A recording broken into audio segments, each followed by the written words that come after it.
ফেব্রুয়ারির ২১ তারিখ দুপুর বেলার অক্ত। বৃষ্টি নামে। বৃষ্টি কোথায়? বরকতের রক্ত। হাজার যুগের সূর্য তাপে জ্বলবে এমন লাল যে, সেই লোহিতেই লাল হয়েছে কৃষ্ণচূড়ার ডাল যে। প্রভাত ফেরির মিছিল যাবে, ছড়াও ফুলের বন্যা। বিষাদ গীতি গাইছে পথে তিতুমিরের কন্যা। আজ ২১শে ফেব্রুয়ারি, আন্তর্জাতিক মাতৃভাষা দিবস। কিন্তু কেন প্রতি বছর ২১শে ফেব্রুয়ারি সারা বিশ্বজুড়ে আন্তর্জাতিক মাতৃভাষা দিবস হিসেবে পালিত হয়, সেই কাহিনী আজকে আমরা এই ভিডিওর মাধ্যমে জেনে নেব। তার আগে চ্যানেলে যারা নতুন তারা অবশ্যই চ্যানেলটি সাবস্ক্রাইব করে পাশে থাকা বেল আইকনটি প্রেস করে দেবেন। কেবল বাংলাদেশেই নয়, পশ্চিমবঙ্গেও এই দিনটি ভাষা শহীদ দিবস হিসেবে পালিত হয়ে আসছে। কিন্তু কেন ২১শে ফেব্রুয়ারিকে আন্তর্জাতিক মাতৃভাষা দিবসের মর্যাদা দেওয়া হয়েছে, চলুন একবার ফিরে দেখা যাক সেই ইতিহাস। প্রায় ২০০০ কিলোমিটার দূরত্বে অবস্থিত দুটি ভূখণ্ড এবং দুটি ভিন্ন ভাষার জাতিসত্তাকে মিলিয়ে ১৯৪৭ সালে জন্ম হয়েছিল পাকিস্তান রাষ্ট্রের। জন্ম থেকেই মাতৃভাষাকে কেন্দ্র করে পূর্ব পাকিস্তান বা বাংলাদেশে সূচনা হয় আন্দোলনের। আর এই ভাষা আন্দোলনকেই বাংলাদেশ রাষ্ট্র সৃষ্টির পথে প্রথম পদক্ষেপ বলে মনে করা হয়। স্বাধীনতার পর উর্দু ভাষাকে পাকিস্তানের একমাত্র রাষ্ট্রীয় ভাষা হিসেবে চাপিয়ে দেওয়ার চেষ্টা হলে পূর্ব পাকিস্তানে শুরু হয় প্রতিবাদ। পাকিস্তানের সংখ্যাগরিষ্ঠ মানুষের ভাষা বাংলাকে অন্যতম রাষ্ট্রীয় ভাষা হিসেবে ঘোষণা করার দাবি ওঠে। এই লক্ষ্যে ১৯৪৮ সালে মার্চে শুরু হওয়া আন্দোলনের বিস্ফোরণ ঘটে ১৯৫২ সালে। ১৯৫২ সালে তৎকালীন পূর্ব পাকিস্তানের অন্তর্গত ঢাকা বিশ্ববিদ্যালয়ের ছাত্র ও সমাজকর্মীরা পাকিস্তান সরকারের ভাষানীতির বিরোধিতা করেন। নিজেদের মাতৃভাষাকে রক্ষা করতে পথে নামেন তারা। প্রতিবাদীদের দাবি ছিল বাংলা ভাষাকে সে দেশের অন্যতম রাষ্ট্রভাষার স্বীকৃতি দিতে হবে। ১৯৫২ সালের ২১শে ফেব্রুয়ারিতে এ আন্দোলনের চূড়ান্ত রূপ ধারণ করে। পাকিস্তানের পুলিশ গুলি চালালেও প্রতিবাদ থামানো যায়নি।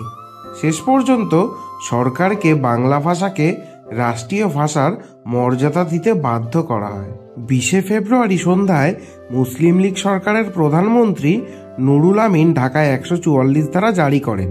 ঢাকা বিশ্ববিদ্যালয়ের পুরনো কলা ভবনের, বর্তমানে ঢাকা মেডিকেল কলেজ হাসপাতাল, আমগাছতলায় সমবেত হয়ে ছাত্রছাত্রীরা ১৪৪ ধারা ভঙ্গ করে রাজপথে বেরিয়ে আসেন। পুলিশ ছাত্রছাত্রীদের ওপর বেপরোয়া কাঁদানে গ্যাস নিক্ষেপ করে এবং তাদের লাঠিপেটা করে। এক পর্যায়ে পুলিশ মেডিকেল কলেজ হোস্টেলের দিকে, বর্তমানে কেন্দ্রীয় শহীদ মিনারের স্থান থেকে গুলিও চালায়। ২১শে ফেব্রুয়ারি ভাষা আন্দোলনের সময় পুলিশের গুলিতে নিহত হন ৪ যুবক: রফিক, সালাম, বরকত ও আব্দুল জব্বার। এই ভাষা শহীদদের স্মরণে ওই দিনটিকেই আন্তর্জাতিক মাতৃভাষা দিবস হিসেবে পালনের সিদ্ধান্ত নেওয়া হয়। সেদিন বর্বর হত্যাকাণ্ডের খবর দাবানলের মতন ছড়িয়ে পড়লে সারা পূর্ব পাকিস্তান, বিশেষত ঢাকা নগরী বিক্ষোভে ফেটে পড়ে।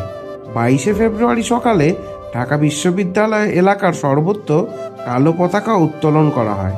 ঢাকায় ইতিহাসের সর্ববৃহৎ শোকযাত্রা বের হয়েছিল এই দিনেই। ১৯৫৩ সাল থেকে ২১শে ফেব্রুয়ারি ভাষা শহীদের স্মরণে শহীদ দিবস হিসেবে পালিত হয়ে আসছে। কালো পতাকা, প্রভাত ফেরি, খালি পায়ে শোভাযাত্রা, শহীদদের কবর ও শহীদ মিনারে ফুল দেওয়া হয়। যেখানে বাঙালি আছে সেখানেই ২১শে ফেব্রুয়ারি বাঙালির আত্মত্যাগের ও জাগরণের গৌরবময় দিন হিসেবে পালন করা হয়। বাংলাদেশ ছাড়াও পশ্চিমবঙ্গ ও ত্রিপুরাতেও বাংলা ভাষা দিবস হিসেবে পালিত হয়ে আসছে ২১শে ফেব্রুয়ারি। মাতৃভাষা মাতৃদুগ্ধ কথাটি জাতি, দেশ, ভাষা নির্বিশেষে প্রতিটি মানুষের কাছে একই রকম সত্য। সেই সত্যকে মান্যতা দিয়েই সাংস্কৃতিক বৈচিত্র্য ও বহু ভাষা বিশিষ্ট বিশ্বের সকল ভাষাকে সম্মান দিতে ইউনেস্কো ১৯৯৯ সালের ১৭ই নভেম্বর ২১শে ফেব্রুয়ারিকে আন্তর্জাতিক মাতৃভাষা দিবস হিসেবে পালনের সিদ্ধান্ত নেয়। ফ্রান্সের রাজধানী প্যারিসে ইউনেস্কোর 30তম অধিবেশন বসে।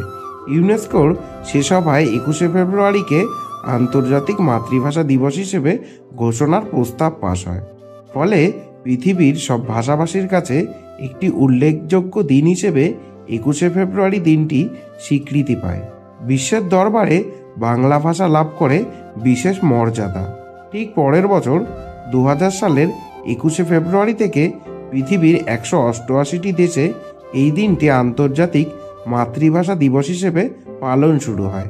2010 সালের পর থেকে রাষ্ট্রসংঘও 21শে ফেব্রুয়ারিকে আন্তর্জাতিক মাতৃভাষা দিবস হিসেবে পালন করে আসছে।